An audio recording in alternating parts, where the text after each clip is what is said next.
All right, so guys, here's the deal. We have been together for 6 days of the EKG Mastery Challenge. I'm going to do something quickly. Let me get to page number 1. Wait, let's go to page number 1.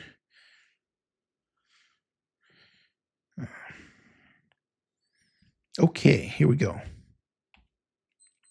All right, I want to show you what we have covered since we've been together during this EKG Mastery Challenge. So remember, we started off, hold on, let me get to, guys, we have covered so much. So we started off on day 1, that was Monday, right? Yeah, day 1 was Monday. We started off and we did that 10-question quiz. Some of you, I remember, some of you answered like 2 questions right. Some of you answered 3 questions right, and that's okay. That's why we're here. You were here to learn. Let me show you what we have covered in our week together in the EKG Mastery Challenge. How many of you would say that we have covered way more? I want to see here. Let me actually pull you guys up on the screen. How many of you would say, give me a hand to let me know that you have learned definitely a whole lot this week? Let me scroll through your pages. Okay. All right. Okay. Okay. All right. Good. 2 thumbs up. Okay. Great. So you guys would say that you've learned a whole lot this week, right? All right. How many of you would say you are walking away with a lot more than you came into this EKG Mastery Challenge? Okay. All right. So here's what we've covered just this week so far. We started off with the anatomy and physiology review. We went over the chambers, the valves, all of that. We talked, you remember Joshua's level of learning. I said, hey, you don't want to stay at level 1 and 2 knowledge where you just know the what, right? What is it? What do the protocols say? You want to know the how and the why. You want to be able to apply it. And we all are aiming to get to a level of mastery. Okay.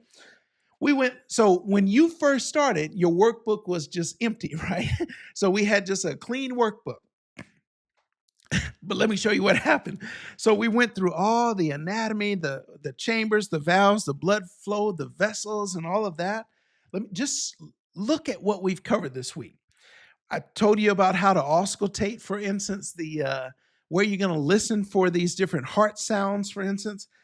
We went heavy into the anatomy. I told you about using this little example here of figuring out left-sided versus right-sided heart failure.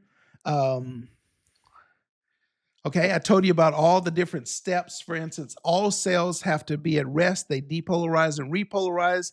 But then, for instance, muscles, they go from rest to depolarization to contraction and repolarization. We went through all of that. We started laying the foundation for instance, the conduction system and knowing what blood vessel supplies, for instance, the anterior fascicle versus the posterior fascicle. We talked about, here I was talking about, for instance, the membrane and how we have this phospholipid nature of a cell membrane, for instance. We talked about, for instance, conduction rates and when do you call it sinus tach versus calling it SVT. Of course, we're going to use the maximum sinus rate and figure out the patient's age, do 220 minus their age in years. We went heavy. On day 2, we were really getting into the physiology part, and I went all into the cell and told you about the movement of electrons. Remember all of this? We're just walking through what we covered all week. I said that every time 99% of cells are depolarized by sodium. The 2 exceptions are the atria in the heart and then the thalamus in the brain. Okay. And then I took this information. For instance, I told you about how do we treat seizures, and I tied in, for instance, benzos and barbiturates and how they enhance GABA. Then, guys, look how much we've covered. Then we started getting into the actual EKG. And we went heavy on this, and we broke down each part of the EKG. We tied in, for instance, the waves, the intervals, the segments, the phase, whether it was phase 0, 1, 2, 3, 4, 0, 1, 2, 3, or 4. We talked about what electrolytes, whether it was sodium, calcium, or potassium, at what part of the EKG. I told you about, for instance, the timing. Oh, we start talking about the EKG paper and whether it's standard calibration, low calibration, or high. We talked about what the different squares um, represent, whether we have little boxes or whether we have big boxes, and how much time that is. We talked about positive and negative deflection, how much time everything should take on the EKG, the timing and amplitude. So, how much time it should take, but then what happens if it goes tall versus wide? We went into that. Oh, yeah, that was the next thing.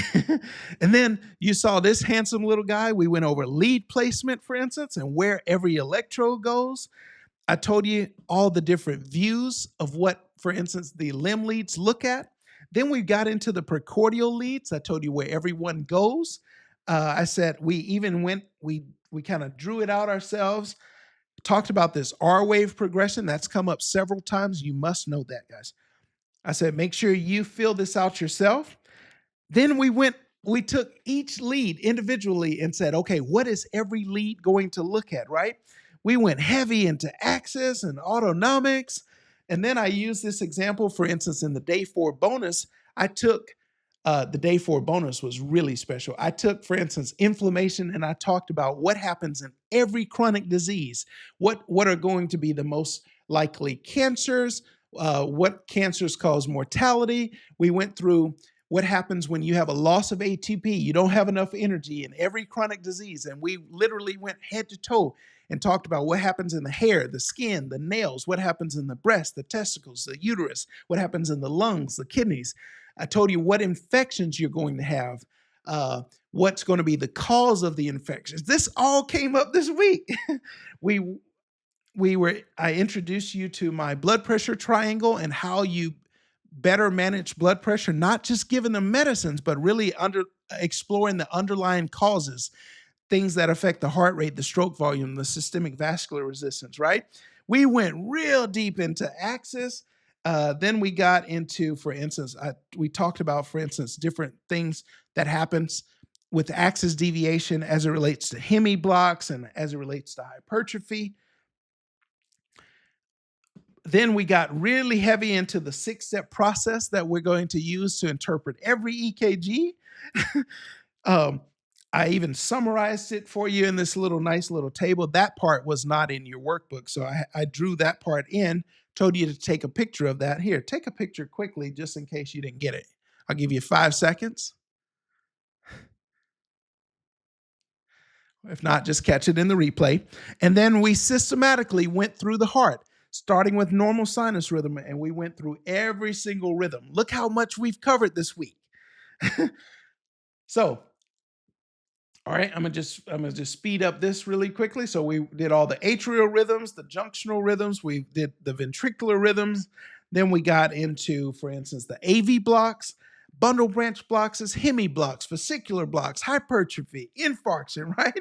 And then we started going into the EKGs. Guys, this has been an incredible week. So here's what I want to get to. When I first met my mentor, Dr. Francis, one of the things that he would always say at the end of class is he said, guys, you've been empowered. I hope you feel that you've been empowered. It was my pleasure having you in class.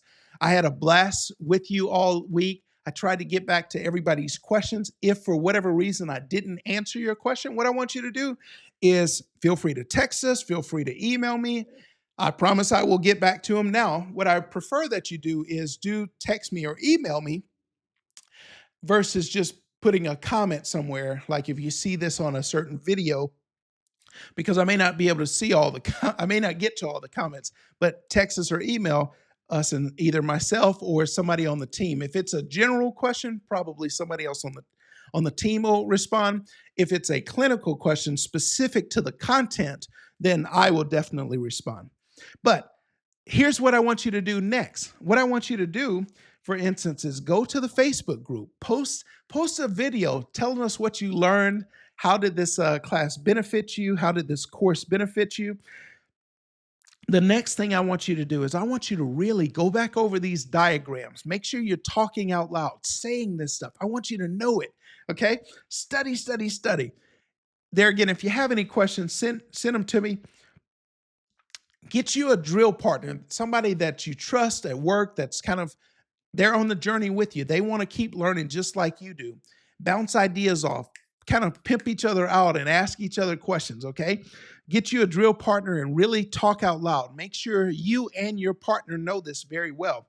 The next thing I'd invite you to do is join us in the Level Up Medicl Mastermind group. If you're somebody who says, hey, I'm not like those people who just do the bare bones minimum. Some people are out there, they just do just the minimum amount of continuing ed to maintain their licensure. We're not like that. We're actually leveling up. We're medical professionals who want to be professionals. We want to be the best. And so people who want to be the best, we continue to learn. We continue to take our knowledge to the next level. I'd invite you to continue with us in the Level Up Medicl Mastermind group, where every single week we're going to be learning together.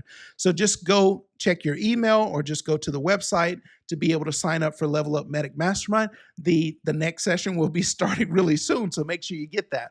The cool thing is you're going to learn every single week, but for instance, twice a month, the entire group gets together for a live session. So the other 2 weeks, it's where I record a session and then post it in your members area.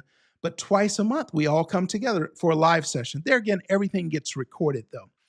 It has been my absolute pleasure having you. I trust that you learned a lot. I trust that you have been empowered, and I hope you have an amazing, amazing day. Talk to you soon.